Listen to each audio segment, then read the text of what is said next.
أعوذ بالله من الشيطان الرجيم. بسم الله الرحمن الرحيم. والفجر وليال عشر والشفع والوتر والليل إذا يسر هل في ذلك قسم لذي حجر ألم تر كيف فعل ربك بعاد إرم ذات العباد التي لم يخلق مثلها في البلاد. وقال الله تبارك وتعالى لن ينال الله لحومها ولا دماؤها ولكن يناله التقوى منكم. وقال النبي صلى الله عليه وسلم إذا رأيتم هلال ذي الحجة وأراد أحدكم أن يضحي فليمسك عن شعره وأظفاره أو كما قال النبي صلى الله عليه وسلم. صدق الله العظيم وصدق رسوله النبي الكريم ونحن على ذلك من الشاهدين والشاكرين والحمد لله رب العالمين. نہایت واجب الاحترام بزرگان دین، عزیز بھائیوں، بہنوں، ماؤں، دوستوں، اللہ تعالی ہم سب کو اس بابرکت مہینہ ذی الحج کی وہ تمام برکات اور وہ تمام نیکیاں جو اللہ تعالیٰ نے امت محمد مصطفیٰ کے لیے مخصوص کی ہیں، اللہ تعالیٰ کسی بھی امت محمد کے امتی اور امتیہ کو ان اعمال سے محروم نہ کرے، اس ثواب سے محروم نہ کرے، بلکہ اللہ اپنی رحمت سے، اپنے فضل سے، اپنے کرم سے، اپنی عطا اور اپنی جود و سخا سے اللہ امت محمد کے ہر فرد کو، چھوٹے بڑے، بوڑھے جوان، مرد و عورت، ہر ایک کو اے اللہ ان 10 دنوں کی قدر کرنے کی توفیق بھی نصیب فرما، اور ان 10 دنوں کے اندر جو اعمال ہیں ان کا ذوق اور شوق بھی ہمیں نصیب فرما. آج کے درس قرآن میں ہم نے سورۃ آل عمران کو اس لیے نہیں لیا کہ جب بھی کوئی ایسے ایام آ جاتے ہیں تو محترم بھائی مقصود علی منظور صاحب اور محترم اپنے ڈاکٹر جمیل ہاشمی صاحب،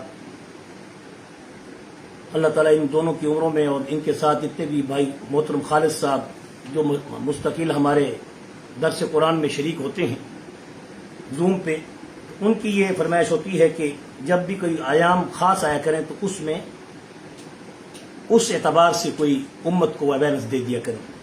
امت کو اویئرنس دینے کی کیا ضرورت ہے؟ امت تو آج کل ساری کی ساری عالم ہے، امت تو ساری کی ساری آج دین کو جاننے والی ہے. وہ دور جہلیت وہ اب نہیں رہا. ہاں، اب پڑھے لکھے جاہل بہت ہو گئے ہیں، پڑھے لکھے جاہل بہت ہو گئے ہیں، ورنہ علم، دین، قرآن، حدیث آج اتنا عام ہے کہ میرے خیال میں کوئی کسی کو یہ نہیں کہہ سکتا کہ تم جاہل ہو یا تم بالکل دین سے دور ہو. سمندر پار بھی کوئی بیٹھا ہے، جنگل میں بھی کوئی بیٹھا ہے، حتیٰ کہ افریقہ کے گمنام جنگلوں میں بھی اگر کوئی رہ رہا ہے تو اس کے پاس بھی موبائل موجود ہے. تو کون کہہ سکتا ہے کہ ہمارے پاس انفارمیشن اور اطلاعات نہیں؟ اللہ تعالیٰ دکھا رہا ہے، اور یہ وقت آئے گا روز قیامت کہ اللہ رب العزت پوچھیں گے کہ ہم نے تمہیں دین کی بات کو تمہارے میڈیا کے ذریعے بھی تم تک پہنچائی تھی، کیا تمہاری عقل نہیں تھی؟ تم سمجھتے نہیں تھے؟ بہرحال ہم اپنے موضوع کی طرف آتے ہیں. قربانی کے ایام اور ایام حج بالخصوص یہ پہلے 10 دن یوم الحج سے، جو آج پاکستان میں 2 دن ہے اور اسی طرح عرب میں آج 3 دن ہے، تو اللہ تبارک و تعالیٰ نے امت محمد صلی اللہ علیہ وسلم پر بہانے بنا کر رحمت حق بہانہ میں جویت بہانہ میں جویت بہا کہتے ہیں اس کی کوئی قیمت، اور بہانہ کہتے ہیں کوئی ایسا ہیلا وسیلہ امت کے لیے بنا دیا، کبھی راتوں کو افضل کر دیا، کبھی دنوں کو افضل کر دیا۔ بالکل بین ہی حضرت میں نے غنیت الطالبین میں حضرت عبد القادر جیلانی رحمۃ اللہ علیہ نے جو فضیلت پیش کی ہے ان 10 دنوں کی، اور محدثین بالخصوص احناف اور مفسرین کرام نے جو فرمایا ہے کہ اللہ رب العزت نے جیسے سیدنا انس کی اس روایت کو لے کے پیش فرماتے ہیں کہ جیسے رجب کو دوسرے مہینوں پر فضیلت حاصل ہے، جیسے قرآن مجید کو اور کتابوں پر فضیلت حاصل ہے۔ یہ خوبصورت امتزاج بتائے، حسین امتزاج، کہ جیسے اللہ تعالیٰ نے رجب کے بارے میں بتایا کہ رجب کو جیسے دوسرے مہینوں پر فضیلت حاصل ہے، ایسے ہے جیسے کہ قرآن کو تمام کتابوں پر، ایسے ہی شعبان کی جو راتیں ہیں یا وہ دن ہے 15 شعبان کا، اس کو ایسی ہی فضیلت حاصل ہے تمام مہینوں پر جیسے کہ محمد الرسول اللہ صلی اللہ علیہ وسلم کو تمام انبیاء پر فضیلت ہے۔ یہ انس رضی اللہ تعالیٰ عنہ فرماتی ہے، یہ ان کا قول ہے، حدیث نہیں ہے، یہ ان کا قول ہے، ان کی بات ہے، ان کا معاملہ ہے۔ انہوں نے صحابہ سے، رسول اللہ سے اتنی باتیں سنی تھی کہ ان کا نچوڑ بتا رہے ہیں۔ پھر فرمایا کہ اللہ تعالیٰ نے امت محمد پر کتنا احسان کیا ہے کہ اللہ تعالیٰ نے راتوں میں رمضان المبارک کو ایسے فضیلت بخشی ہے، سبحان اللہ، کہ جیسے اللہ خالق ہے اس کی فضیلت مخلوق پہ ہے۔ فضل کلام اللہ علی سائر الکلام کفضلی علی ادناکم، کہ اے لوگوں یہ مہینہ میرا ہے، میری امت کا ہے، میرے محبوب کا ہے، جس میں رو دھو کہ تم اپنے آپ کو اللہ کے ہاں منظور و مقبول و محمود و منظور فرماتے ہو۔ یہ ہے وہ دن اب جو شروع ہو چکے ہیں جن کی قسم بھی اللہ نے قرآن میں دی ہے۔ تو امام شاہ عبد القادر جیلانی رحمۃ اللہ علیہ وہ اپنی کتاب غنیت الطالبین میں لکھتے ہیں، کوئی شک نہیں اس میں کہ ہم رمضان المبارک کی اہمیت کو اعلیٰ سے اعلیٰ سمجھتے ہیں، مگر اللہ نے گاہے بگائے، دن بدن، ایام بایام، سن بسن یعنی سال بسال، یعنی آنے والے ماہ، شہر اور جو ایام ہیں ان میں امت محمد صلی اللہ علیہ وسلم کی عمروں کو دیکھ کر جب یہ دیکھا کہ روز قیامت یہ 50 60 70 سال کے یہ بچے، یہ بوڑھے ہو کر یہ سارے آنے والے اتنے اعمال کہاں سے لائیں گے جو پچھلی امتوں کے پاس ہوں گے؟ ہم نے جنت تو بنانی ہے، جنت تو دینی ہے اعمال پر، اور جنت الاٹ کرنی ہے ایمان پر۔ یہ جملہ یاد رکھیں۔ بڑے لوگ کہتے ہیں ہم نے کلمہ پڑھا ہے حضور کی شفاعت سے جنت میں داخل ہو جائیں گے۔ بے شک اللہ نے ہمیں اپنے حبیب کا یہ حوصلہ شفاعت کا دیا ہے، میں انکار نہیں کرتا اور نہ کر سکتا ہوں اور نہ کوئی کرے گا، بلکہ امت محمد کا ہر فرد ادنا سے ادنا بھی وہ حضور کی شفاعت پر دم بھرتا ہے کہ ہم جنت میں جائیں گے تو حضور کے شفاعت سے جنت میں جائیں گے، بشرطے کہ شرک نہ کیا ہو، بشرطے کہ اس نے حقوق العباد پورے کیے ہوں۔ اب یہاں یہ بات بڑی اہم ہے کہ حضور نبی کریم صلی اللہ علیہ وسلم نے جنت الاٹ کرنی ہے، ایمان پر شفاعت ہوگی، جنت کے الاٹ ہونے کی آپ کے یعنی اعمال پر نہیں، آپ کے ایمان پر۔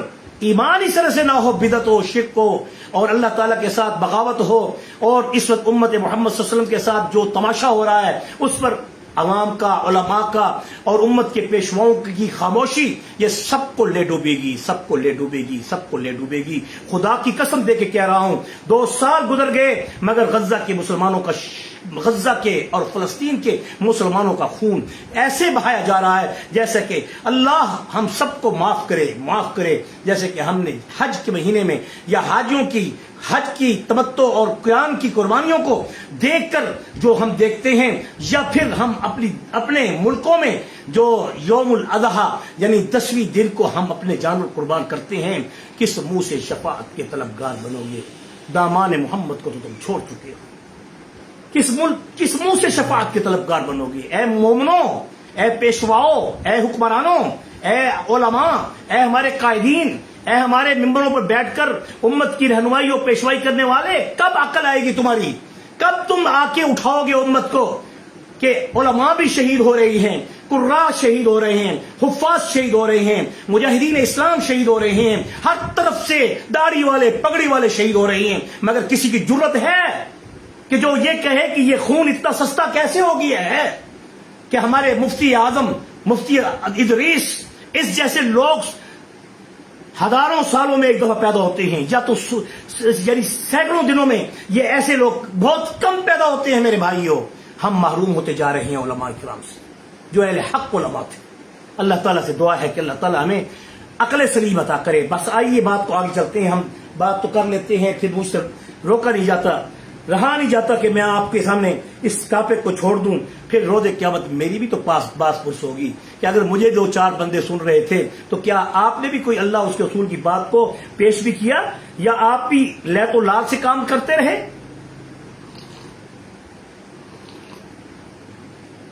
تو بہرحال آج قربانی کے ان ایام کی برکت جو عبد القادر جیلانی رحمۃ اللہ علیہ محبوب سبحانی قطب زمان اللہ نے جو حملی مسلک کے تھے، انہوں نے کہا کہ اللہ نے ان 10 دنوں کو بھی ایسی فضیلت بخشی ہے، والفجر وليال عشر والشفع والوتر والليل اذا يسر هل في ذلك قسم لذي حجر، اور قسم ہے فجر کی، بعض کا یوم الاضحیٰ 10ویں دن کی، والفجر وليال عشر، اور پھر آخری 10 راتیں رمضان مبارک کی۔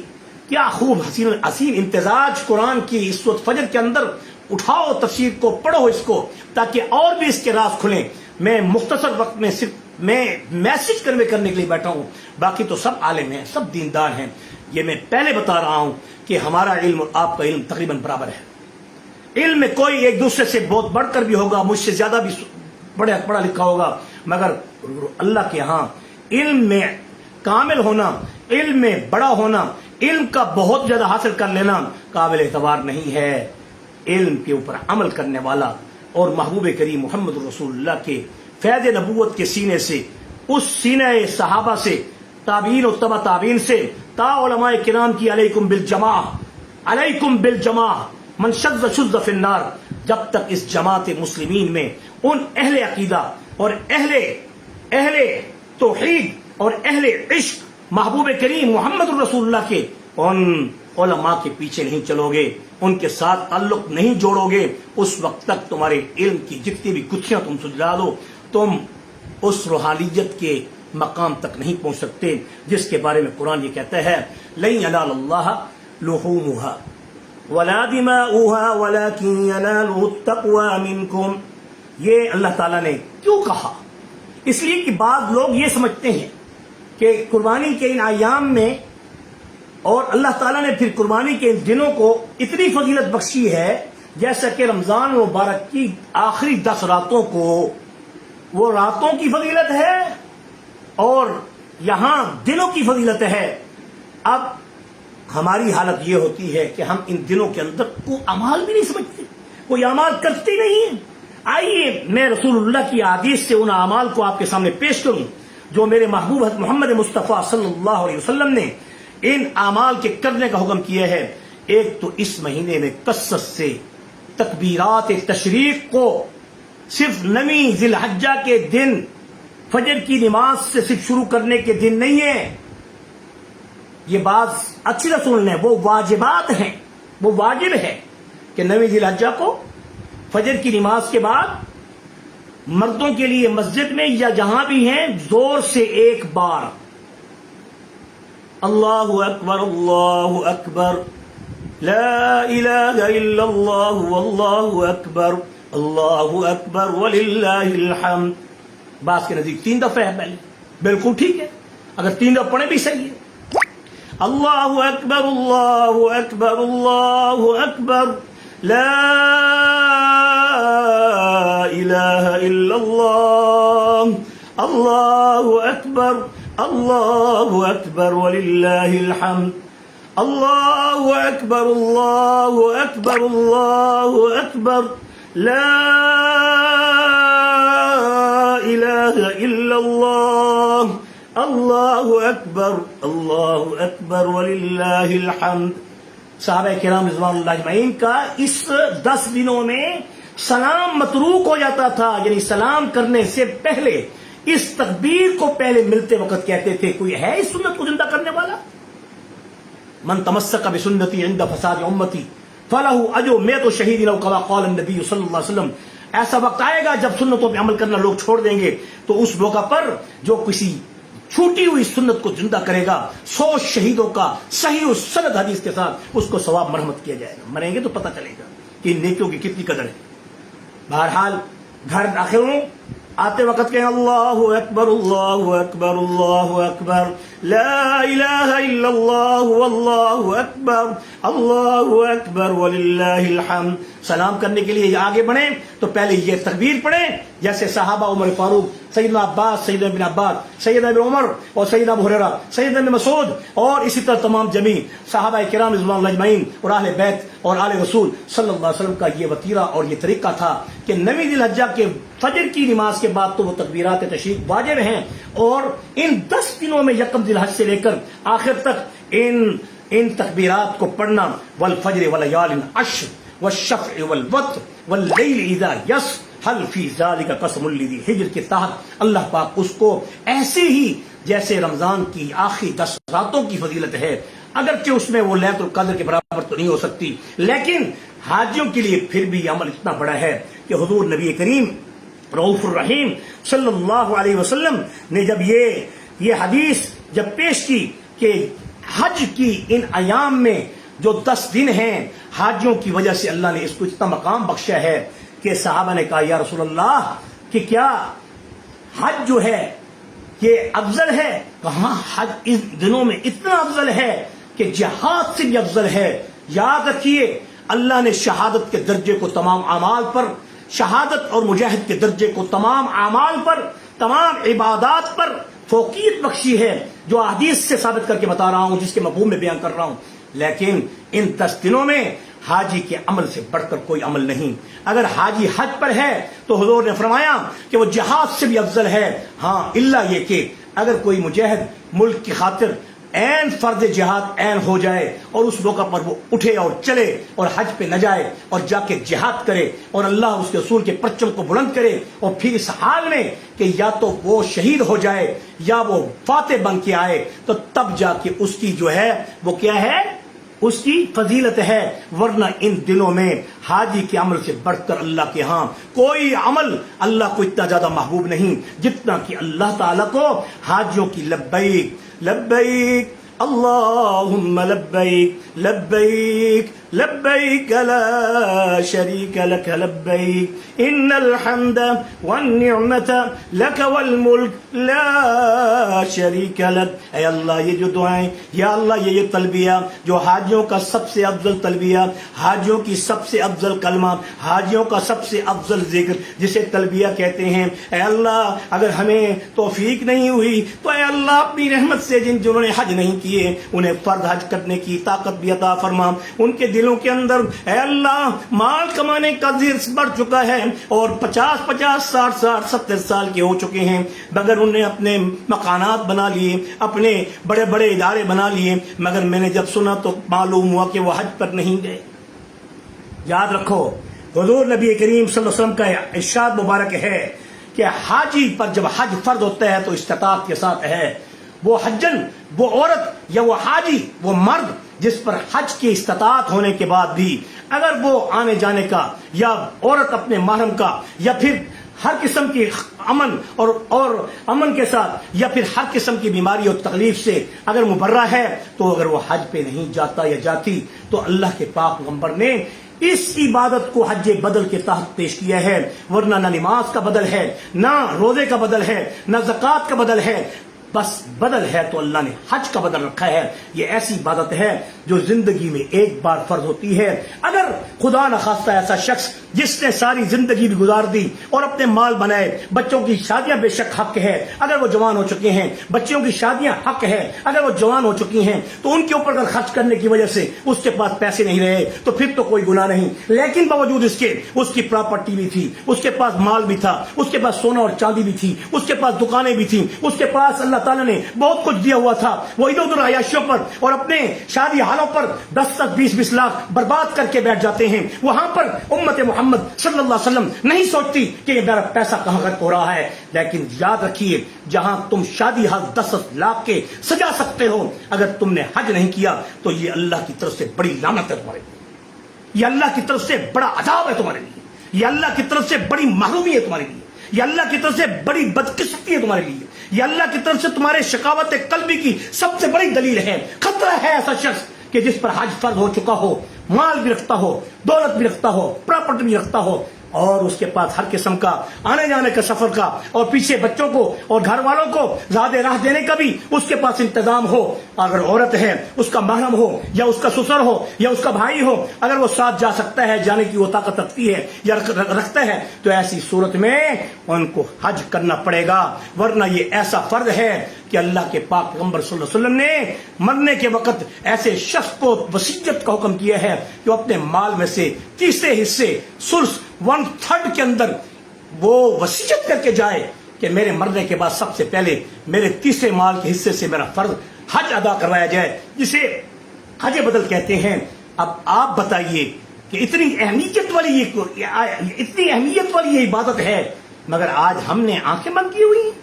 ہم یہ کہتے ہیں کہ قربانی کے جانور ذبح کرنے سے مال کا ضیاع ہو جائے گا, حج کرنے سے بہتر ہے کسی غریب کی مدد کر دی جائے. آپ حج کرنے سے پہلے اپنے غریبوں کی مدد کریں. کون آپ کو روکتا ہے؟ سارا سال آپ غریبوں کے سر پہ ہاتھ رکھیں, سارا سال آپ بیواؤں, یتیموں, مسکینوں کے سر پہ ہاتھ رکھیں, اپنی توفیق اور استطاعت مطابق ان پہ خرچ کریں. ہاں البتہ کوئی اگر ہینڈ ٹو ماؤتھ ہے, حتیٰ کہ مرنے کے قریب ہے, یا بھوکا ہے اس قدر کہ اس کے اوپر خودکشی کا خطرہ ہے, یا وہ اپنے بچوں سمیت کہیں اپنے آپ کو سوسائڈ کر لے گا, تو ایسے لوگوں کے لیے پھر فرض ہے کہ پھر وہ حج ترک کر دے, وہ اپنی قربانی ترک کر دے. ان غریبوں کی, ان بے آسرا لوگوں کی جو اس وقت غریب کی ایسی حالت جو آج ہر آئے دن گھروں کے اندر پھندے لٹکے ہوئے, بچوں کو لٹکایا ہوا اور ماں باپ اور بچے سارے کے سارے وہ مر رہے ہیں, خودکشیاں کر رہے ہیں. کوئی دریاؤں میں جا کر چھلانگ لگا رہا ہے, وہاں سے نکال کے راوی کے اندر سے نکالا جا رہا ہے. ایسے لوگوں پر پھر ہمارے مالدار لوگوں سے پوچھ گچھ ہوگی کہ تمہارے پاس اللہ نے بہت کچھ دیا تھا, تم نے ان حکمرانوں سے ہی بہت سخت پوچھ گچھ ہوگی جو اپنی عیاشیوں کے خاطر تو امت کے ٹیکس امت پہ لگا کر ان کے خون پسینے کو نچوڑ کر آج وہ عیاشی کو زندگی گزار رہے ہیں.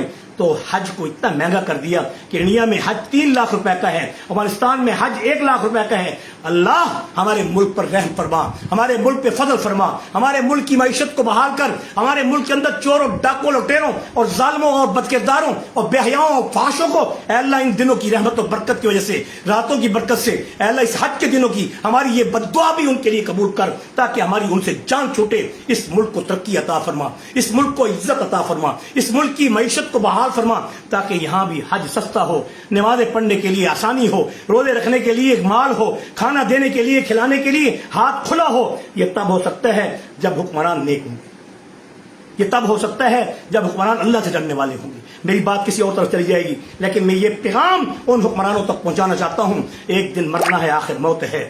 ایک دن مرنا ہے, آخر موت ہے. کل نے جو کچھ کرنا ہے, آخر موت ہے. پھر آئے گی باری, قبر میں بھی آئے گی باری, حشر میں بھی. اس وقت یہ نہ کہنا کہ ہمیں کسی نے بتایا نہیں تھا. آج ہم آپ کو بتا کے جا رہے ہیں. خدا کے لیے امت پہ رحم فرماؤ, خدا کے لیے امیروں, اہل ثروت, اہل غنیوں, اغنیاء, اپنے مالوں کو سام کے مت رکھو. میرے اللہ کا وعدہ ہے تم زکوٰۃ کے علاوہ بھی اپنے مالوں کو کھول دو, میری رحمت کے دروازے تمہارے لیے کھول دیے جائیں گے, میرے خزانے آسمان سے تمہارے لیے کھول دیے جائیں گے. ذرا مجھے آزما کر تو دیکھو, میرے قریب آ کر تو دیکھو, اپنے ہاتھ کو خرچ کر کے تو دیکھو. یہ بخل کی جو طبیعتیں ہماری پیدا ہو چکی ہیں, اس بخل کو دل سے نکالو تو صحیح. نہیں گھٹے گا تمہارا مال. آج بھی میں یہ کہوں گا کہ اس موقع پر بھی ان یتیموں, مسکینوں, بیواؤں اور مدارس دینیہ اور بالخصوص جو مساجد مدارس میں پسماندہ علاقے, یہ لاہور کی بات میں نہیں کر رہا, اسلام آباد کی بات میں نہیں کر رہا, بے شک یہاں بھی قریب بہت سارے مدرسے ہیں سوائے چند مدرسوں کے جو امیر ترین ہیں. باقی تمام مدارس قسمہ پرسی کی زندگی گزارتے ہیں, دال ساگ اور پانی والا شوربہ ان کی زندگی کا ایک پتیرا ہے. پھر اگر انہیں اللہ تعالیٰ بعد عزت دیتا ہے تو تم بھی تانے دیتے ہو بڑی عیاشی کر رہے ہیں. جنہوں نے 25-30 سال بیٹھ کے چٹائیوں پر قال اللہ کا رسول روکھی سوکھی کھا کر اگر گزار دی ہے تو اگر 2-3 سال ان کو اچھے مل گئے ہیں تو تم ان کو تانے بھی ساتھ دیتے ہو. خبردار. للفقراء الذين احصروا في سبيل الله لا يستطيعون ضربا في الارض يحسبهم الجاهل اغنياء من التعفف تعرفهم بسيماهم لا يسألون الناس الحافا. ان لوگوں کو پہچانو جو لوگ آپ کے پلوں کو پکڑ کر آپ کا پیچھا نہیں کرتے. لا يسألون الناس الحافا. اور وہ مانگتے پھرتے گداگروں کی طرح پروفیشنل نہیں ہوتے. وہ سیاہ وہ سفید پوش گھروں میں بیٹھے ہوتے ہیں. وہ ان بچوں کی ان مدارس کی اور ان بہن بھائیوں کی ان عزیز و اقارب کی جو رشتے میں اصول و فرو نہ ہوں. رشتے میں اصول و فرو نہ ہوں یعنی باپ کا باپ باپ کا باپ باپ کا باپ بیٹے کا بیٹا بیٹے کا بیٹا بیٹے کا بیٹا اس طریقے سے نہ ہوں. اگر وہ کسی اور طریقے سے تمہارے قریبی رشتہ دار بنتے ہیں خونی رشتہ دار بنتے ہیں سب سے پہلے زکوٰۃ کے بھی وہ مستحق ہیں. سب سے پہلے تمہاری قربانی کے گوشت کے بھی وہ مستحق ہیں. آئیے آپ تھوڑی سی باتیں قرآن کی روشنی میں رسول اللہ کی احادیث کو سامنے کر کے میں ختم کرنے کی کوشش کروں تاکہ آپ کو ان فضائل سے بھی کم از کم باور ہونا چاہیے جس میں آپ صلی اللہ علیہ وسلم نے ہمیں کیا تلقین کی ہے. عن ام سلمہ رضی اللہ عنہ ان النبی صلی اللہ علیہ وسلم نبی کریم صلی اللہ علیہ وسلم کی یہ فرمان مبارک. ام سلمہ حضور کی زوجہ یہ بیان کرتی ہیں قال اذا رأيتم الهلال ذی الحجہ جب تم چاند دیکھ لو ذی الحجہ کا یوم الحج کا جو کہ تیسرا دن وہاں عربوں میں ہے اور ہمارا آج دوسرا دن اور تیسری رات ہے ایسے نا ٹھیک کہہ رہا ہوں. اچھا وَأَرَادَ أَحَدُكُمْ أَن يُضَحِّي اور پھر اگر تم میں سے کوئی ارادہ کر لیں أَن يُضَحِّي جس پر قربانی واجب ہے وہ بتاؤں گا ابھی کہ قربانی کن لوگوں پہ واجب ہے. أَن يُضَحِّي کہ وہ قربانی کرنا چاہے اس پر اس کے لیے قربانی ہو. فَلْيُمْسِكْ عَنْ شَعْرِهِ وَأَظْفَارِهِ اسے چاہیے کہ اپنے انگلیوں کے ناخنوں کو اور اپنے پاؤں کے ناخنوں کو اور اس طرح جو بال ہیں شعری واظفاری ناخن ہیں یا بال ہیں جسم کے اب اس کو داڑھی کو یا مونچھوں کو زیر ناف یا زیر بغل جو بھی ہیں ان کو آپ چھیڑنا چھوڑ دو. یہ حضور کا فرمان ہے. اب یہ حدیث جو ہے صحیح مسلم کی حدیث ہے. اب اس حدیث سے ہمارے علماء الحدیث اس کو واجب قرار دیتے ہیں. میں حیران ہوتا ہوں جہاں وہ اس حدیث سے اس عمل کو واجب قرار دیتے ہیں وہی وہ قربانی کے عمل کو غیر واجب قرار دیتے ہیں سنت کہتے ہیں کہ ما حاضر اضاحی. صحابہ نے پوچھا کہ یہ قربانیاں کیا ہیں تو حضور نے کیا فرمایا. حضور نے فرمایا سنت ابیکم ابراہیم. سنت ابی ابراہیم وہ میرے ابا جد امجد ابراہیم خلیل کی یہ سنت ہے تو اس لیے یہ سنت ہے. ہم سنت کہیں تو کہتے ہیں سنت و حدیث کا تو فرق کوئی نہیں ہے اور جب یہ کہیں تو وہ سنت ہے. اب اس سنت کو سنت کہہ کے وہ کہتے ہیں فرض نہیں ہے واجب نہیں ہے. یاد رکھو بہت سی سنتیں ایسی ہیں. اما حاجرہ کا صفا مروہ بھی سنت ہے. ابا آدم کا وقوف عرفہ بھی سنت ہے جو ابھی حاجی جائیں گے. اور منا میں قربانی کرنا بھی ابراہیم کی سنت ہے. مزدلفہ میں اما حوا کا اور آدم کا آپس میں اختلاف اور ملنا سنت ہے سنت ہے طریقہ ہے نا. لیکن اللہ نے اس کو کیا کہا کہ اگر آدم کے وقوف عرفہ کو نہ کرے تو حاجی نہیں ہوتا. اور اگر حضور نبی کریم صلی اللہ علیہ وسلم فرما رہے ہیں میری حاجرہ اللہ اکبر دوڑنا تو سنت حاجرہ کی تھی مگر آج عورت وہاں نہیں دوڑ سکتی اور دوڑے گا وہاں مرد تو معلوم ہوا یہ میرے محبوب محمد مصطفیٰ کا فرمان کہ عورت پر بھاگنا نہیں ہے اور مرد کو اما حاجرہ کی سنت پر بھاگنا ہوگا. ان صفا مروہ کے چکروں میں اگر وہ نہیں کرے گا یعنی صفا مروہ کی صحیح نہیں کرے گا تو اس کا حج بھی نہیں ہوگا اس کو عمرہ بھی نہیں ہوگا. وہ بہت سی سنتیں ایسے ہیں کہ جن کے کہنے میں سنت لفظ ہوتا ہے. ایسے ہی قربانی کو بھی حضور نے سنت قرار دیا ہے مگر یہ سنت ابھی ابراہیم کہا ہے اس لیے اس سنت کو پورا کرنا یہ تمہارے اوپر واجب ہے. کچھ سنتیں ایسی ہیں جو واجب کا درجہ رکھتی ہیں اس لیے حضور نبی کریم صلی اللہ علیہ وسلم کا فرمان ہے کہ جو شخص من وجد ساعة لأن يضحي فلم يضحي فلا يحضر مصلانا. یاد رکھیے جہاں تنبیہ ہو جہاں کوئی وارننگ ہو جہاں کوئی عذاب کی بشارت ہو اس کام کو اگر نہ کیا جائے یا اس کام کو کیا جائے کرنے کے اوپر بھی اور نہ کرنے کے اوپر بھی اگر وعید ہو کہ اگر اس کام کو کرو گے تو گناہ ہے اور اس پر عذاب ہے، اور اس کام کو نہیں کرنا یا کرنا ہے تو اس کے اوپر عذاب ہے یا وعید ہے، تو ایسے کام کو، ایسے فعل کو، ایسی عبادت کو، ایسے وہ عمل کو پھر فرض کہا جاتا ہے، واجب کہا جاتا ہے۔ فرض اور واجب کا بھی بہت بڑا ایک لمبا ایک فلسفہ ہے، اور جو کہ امام ابو حنیفہ نے اپنی طرف سے نہیں بنایا، بلکہ قرآن کی آیات سے، احادیث طیبہ سے، سنن رسول سے اور صحابہ کے آثار و اعمال سے انہوں نے سنتوں کے درجے بتا دیے، کوئی موقد ہوتے ہیں، کوئی غیر موقد ہوتے ہیں، کوئی واجب ہیں، کوئی فرض ہیں۔ اب فرض کیا ہے، یہ ساری باتیں بہت لمبا ٹاپک ہے، کسی اور موقع پہ پیش کروں گا۔ اب حضور کا یہ ارشاد، من وجد سعة لأن يضحي، اگر تم میں سے کوئی شخص یہ سعت رکھتا ہے، اگر طاقت رکھتا ہے، استطاعت رکھتا ہے، اور استطاعت رکھنے کے باوجود وہ اس کے بعد اللہ تعالیٰ فرما رہے رسول اللہ کو، اور رسول اللہ فرما رہے امت کو، لأن يضحي، کہ اس کے اوپر قربانی کرنا واجب ہو چکی ہے، اور پھر بھی فلم یضحی، پھر بھی وہ قربانی نہیں کرتا، فلا يحضر مصلانا، فلا يحضر مصلانا، اسے ہمارے مصلی گاہ میں، ہماری عیدگاہ میں اسے نہیں آنا چاہیے، قریب نہیں آنا چاہیے۔ اللہ اکبر۔ حضور نے کہا اس کا کوئی حق نہیں ہے جو کہ قربانی کی طاقت رکھنے کے باوجود وہ قربانی نہ کرے، وہ ہماری عیدگاہوں کے قریب بھی نہ آئے۔ اب بتائیے، بہت سے نامور سیکولر وہ یہ کہتے ہیں کہ یہ اتنا ضیاء ہے، جانوروں کا ضیاء ہے۔ یاد رکھیے، اللہ تعالیٰ نے حلال جانوروں کی بہتات رکھی ہے، حرام جانور، ان کی اولادیں، اس کے بچے کتنے زیادہ ہوتے ہیں، مگر ان کے ریوڑ آپ کو نظر نہیں آئیں گے۔ یہ اللہ کا کرم ہے، اللہ کا فضل ہے، اللہ کا احسان ہے کہ امت محمد صلی اللہ علیہ وسلم کو وہ جانور حلال کیے جن کے ذبح کرنے سے اللہ تعالیٰ ان کی نمو کو اور بڑھا دیتا ہے، ان کی نسل کو اور بڑھا دیتا ہے۔ تو اس لیے حضور صلی اللہ علیہ وسلم کی اس حدیث کو سننے کے بعد جو رواہ الحاکم، حاکم نے اس کو نقل کیے ہے، ایسے لوگوں کو اب بھی سوچنا ہوگا اب قربانی کن لوگوں پر واجب ہے۔ کچھ کہتے ہیں کہ ایک گھر میں ایک ہی فرد اگر قربانی کر لے تو سب کے لیے پوری ہو جائے گی، جیسے ایک حدیث ہے، اب وہ حدیث بھی پیش کرتا ہوں ابو داؤد کی، اور اس کی تشریح بھی کرتا ہوں۔ حضور نے فرمایا، یا ایھا الناس ان علی کل اہل بیت فی کل عام اضحیہ، اے لوگو، اے انسانوں، اے میرے امتیوں، بے شک ہر گھر والوں پر ہر سال ایک قربانی ضروری ہے۔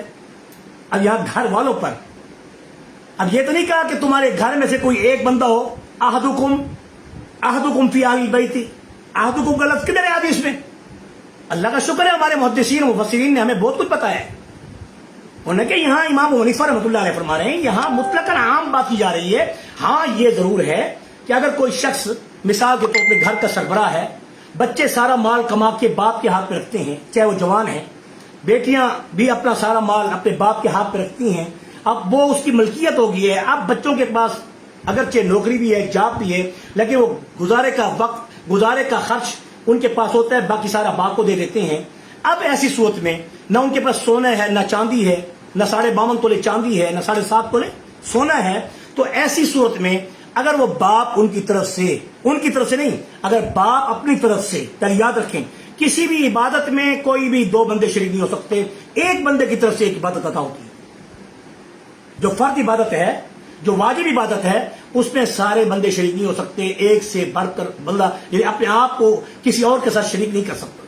تو ایسی صورت میں پھر اس کا حل ہے، علماء نے اس حدیث کے تحت بتایا ہے، مفسرین نے بتایا ہے، امام ابو حنیفہ نے بتایا ہے، امام شافعی نے بتایا ہے کہ اگر کوئی شخص اگر طاقت نہیں رکھتا، اس کے جوان بچوں کی قربانی نہیں کر سکتا ان کے مال میں سے جو وہ کما کے دیتے ہیں، پہلے تو چاہیے کہ والد جو ہے ان کا مال اگر اپنے پاس رکھتا ہے تو وہ اس میں سے اگر استطاعت رکھتا ہے بچوں کی قربانی کرنے کی تو وہ اس کو کرنی چاہیے۔ اگر وہ نہیں کر سکتا، وہ اپنی قربانی کر رہا ہے کیونکہ ملکیت اس کے پاس ہو گئی ہے، بچوں کے سارے مال اسی کے پاس ہے، تو ایسی صورت میں اچھی طرح سن لیں، وہ والد اپنی طرف سے قربانی کرنے کے بعد پھر دعا میں یہ کہہ سکتا ہے کہ اے اللہ، میری طاقت ایک ہی جانور ذبح کرنے کی تھی، بہت مہنگا جانور بک رہا ہے، ہائے افسوس کہ اس ملک کے حکمرانوں کو اللہ عقل عطا فرما دے، پتہ نہیں کب تک یہ خون چوستے رہیں گے غریبوں کا، مسکینوں کا، یتیموں کا، اور کب تک یہ عیاشیاں ہمارے ٹیکسوں پر کرتے رہیں گے۔ اللہ کرے اس دفعہ یہ قربانی کے جانور کی بجائے ان کی قربانی ہو جائے تو زیادہ بہتر ہے، یہ اللہ کو پیارے ہو جائے۔ میں مرنے کی بات نہیں کر رہا، میں کہتا ہوں جان دفع ہو جائے، ادھر سے نکل جائیں، تاکہ یہاں ملک کے اندر وہ رہے جو اسلام اور دین اور امت کا خیر خواہ ہو. میں بدعا نہیں دے رہا ہوں ان کو، میں ہدایت کی دعا پہلے دیتا ہوں، لیکن ہدایت کے بعد بھی اگر یہ نہیں سمجھتے تو اللہ پھر ان پر ایسی افتاد ڈالے کہ یہ ملک بھی چھوڑ جائیں. مرے نہیں خیر ہے، جہاں بھی مرنا چاہتے ہیں، جہاں بھی دفن ہونا چاہتے ہیں دفن ہو جائیں. ہم نہیں بدعا دیتے کسی کو موت کی، لیکن تماشا بنا ہوا ہے پاکستان کے اندر ایک چھوٹا سا جانور 15 کلو کا ₹1,00,000 سے کم نہیں، بڑا جانور 2.5 لاکھ سے کم نہیں. غریب آدمی کیسے قربانی کرے گا؟ کوئی خدا کا خوف کرو. پھر ٹیکس پہ ٹیکس لگایا جا رہا ہے، کوئی جانور لے کے آ رہا ہے اس پر ٹیکس، جو لے کے آ رہا ہے ایک ملک سے دوسرے ملک میں تو نہیں جا رہا. ایک ملک کی سلطنت میں کوئی بھی دوسرے شہر میں جائے کوئی اس پر ٹیکس نہیں ہے. ایسا ٹیکس حرام ہے، حرام ہے، حرام ہے. سیدھی سی بات بتاؤں تو پھر اس کے بعد فتویٰ ہمارے پر لگاؤ گی؟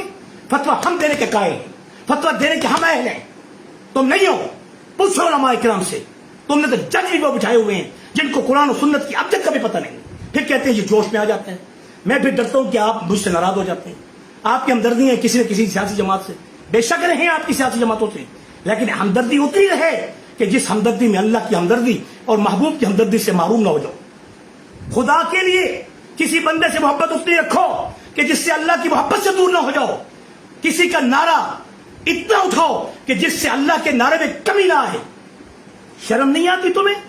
اپنے لیڈروں پر جانے دیتے ہو اور اللہ کے نام پر قربانی کے جانور ذبح کرتے ہو. تم کہتے ہو کہ یہ تو وقت کا دیا ہے، یہ تو پیسے کا دیا ہے. خبردار، اللہ نے نماز کی روح نماز میں رکھی ہے، زکوٰۃ میں نہیں رکھی. زکوٰۃ کی روح اللہ نے زکوٰۃ میں رکھی ہے، وہ اللہ نے قربانی میں نہیں رکھی. اور قربانی کی روح اللہ نے جو جانور میں رکھی ہے، وہ قربانی کی روح اللہ تعالیٰ نے حج میں نہیں رکھی، یا حج کے اندر جو روح ہے وہ قربانی میں نہیں رکھی. ہر عبادت کی اپنا روپ ہے، اس روح کی اپنی روح ہے. اس لیے اللہ نے قرآن میں یہ ارشاد فرمایا، لن ينال الله لحومها ولا دماؤها ولكن يناله التقوى منكم. اے لوگو، ہم نے تمہارے اوپر یہ قربانی جو عید الاضحیٰ کی واجب کی ہے، یہ سال میں ایک مرتبہ ہے. اس کے علاوہ صدقے کے جانور تم جو ذبح کرتے ہو وہ کہیں حدیث سے ثابت نہیں ہے، کہیں سنت سے ثابت نہیں ہے. خدا کے لیے چھوٹے چھوٹے بچوں کو ذبح مت کیا کرو. جو کھیلنے والے ہوتے ہیں بکری کے یا دمبے کے یا کسی بھی جانور کے، اللہ نے جب قربانی کے لیے ایک جانور کی عمر جو کہ چھوٹا جانور ہے 1 سال رکھی ہے، اس سے کم سال والے جانور کی جو کمری اعتبار سے، چاند کے اعتبار سے اگر اس کی وہ سال پورا ہو رہا ہے، اگرچہ اس کے دانت دندہ ہو، اگرچہ وہ دندہ بھی نہ ہو، اگر وہ دندہ بھی نہ ہو، 2 دانت بھی اس کے نہ نکلے ہوں، اگر تمہیں یقین ہے اس کی ایمان پر، تقوی پر، اپنے اوپر کہ ہم نے یہ بچہ جب خریدا تھا اس وقت یہ پچھلی عید تھی، اب یہ اس عید میں یہ بچہ بکری کا 1 سال کا ہو چکا ہے. اچھا ٹھیک ہے سر، تو ایسی صورت میں وہ قربانی کرنا 1 سال کے لیے شرط ہے. اب آپ خود بتائیں، مجھے حیرانگی ہوتی ہے ان لوگوں پر کہ جو صدقے کے جانور مدرسوں میں، مسجدوں میں، خانقاہوں میں، کہیں ادھر ادھر چھوٹے چھوٹے بچوں کو ذبح کرتے ہیں. یہ زیادتی نہیں، ظلم نہیں، یہ ظلم ہے. اللہ نے تو قربانی کے دنوں میں سال شرط رکھا ہے اور بڑے جانور کے لیے 2 سال شرط رکھے ہیں. اور اسی طرح اللہ رب العزت نے قربانی کے جانوروں میں اس جانور کو جو کہ اس کی جنس اور اس کی صنف میں ہے، جیسے کٹا کٹی ہے، اس پر بھی ایک بہت بڑا ایک لمبا ٹاپک ہے. میں انشاءاللہ العزیز اگلے درس میں بھی، جبکہ عید سے پہلے آئے گا ایک درس، تو انشاءاللہ اس میں بھی ہم پوری تفصیل سے آپ کو سمجھا دیں گے. یہ درس انشاءاللہ ایک یہ ہو گیا، اور اس کے بعد آنے والا درس بھی ہم انشاءاللہ اس طرح اور بھی کریں گے. اللہ تعالیٰ سے دعا ہے کہ اللہ تعالیٰ ہم سب کی قربانیوں کو قبول فرمائے اور حاجیوں کے حج کو آسان فرمائے. اے اللہ، ان کا وہاں جا کر ہمارے لیے سفیر بن کر بیت اللہ کے طواف کرتے ہوئے، یا اللہ ہمیں بھی ان کی دعاؤں میں، ان کے ذکر و اذکار میں، ان کی عبادات میں اے اللہ برابر کا شریک فرما دے.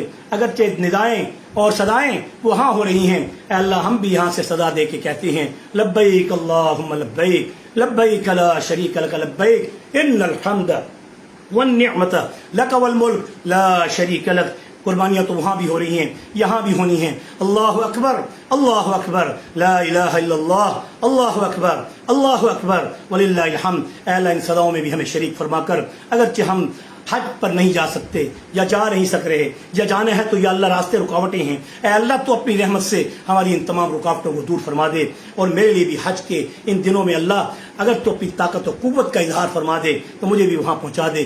وصلی اللہ تعالی علی خیر خلق محمد وعلی آلہ واصحابہ اجمعین برحمتک یا ارحم الراحمین۔